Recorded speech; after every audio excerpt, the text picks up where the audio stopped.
iginiit po ng isang political analyst na ang impeachment case laban kay Vice President Sara Duterte ay maaaring huling hakbang upang pahinain ang kanyang political capital.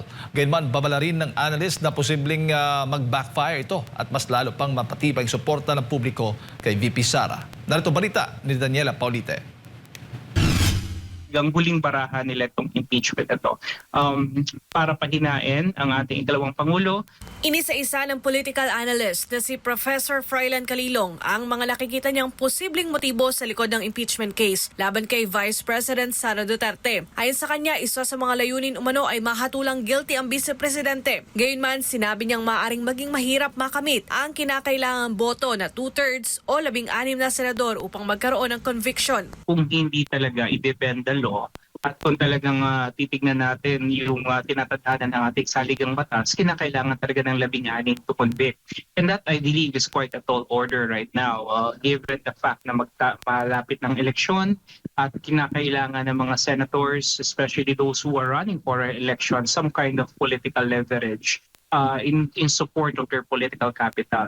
Ayon pa kay Calilong, kahit hindi man ma-convict si VP Sara, maaari pa ring magkaroon ng malaking epekto ang mahabang proseso ng impeachment trial sa kanyang political capital. Aabot sa 72 araw ang nakatakdang trial period, kung saan 62 araw ang ilalaan para sa presentasyon ng ebidensya ng House Prosecution Panel at 30 araw naman para sa depensa. Maliban dito, isa rin sa mga pangunahing nakikita ng propesor ay ang pagtatakip sa isyu ng malawakang korupsyon sa flood control anomaly. Gayunman, naniniwala siyang maaari ring magdulot ng kabaligtarang epekto ang impeachment at lalong magpalakas sa suporta kay Vice President Sara Duterte kung hindi ito ma-convict. Ayon pa kay Calilong, isa sa mga dahilan kung bakit umanok kinatatakutan ng ilang kalaban sa politika si VP Sara ay ang posibilidad na mapanagot ang mga tiwaling opisyal kung siya ang mahalal na Pangulo sa 2028. They're looking at the Vice President, as the person that will really make their lives miserable by 2028. Kung meron talagang tao, masasabi natin, political figure right now, that will really work towards ensuring na itong mga nagnanakaw ngayon mapaparusahan or at the very least maibalik sa atin yung mga ninakaw ng mga pondo at pera. It's only Sara Duterte who do that, nobody else. Dagdag pa niya, si VP Sara ay may integridad at paninindigan dahil mas pinili nitong isiwalat ang katotohanan laban sa administrasyon sa kabila ng mga panggigipit na kanyang kinakaharap. Matatanda ang isa sa mga isiniwalat noon ni VP Sara ay ang umano'y issue sa national budget. Ang budget ng Pilipinas ay hawak lang ng dalawang tao. Hawak lang siya ni Congressman Zaldico at ni Congressman Martin Romualdez.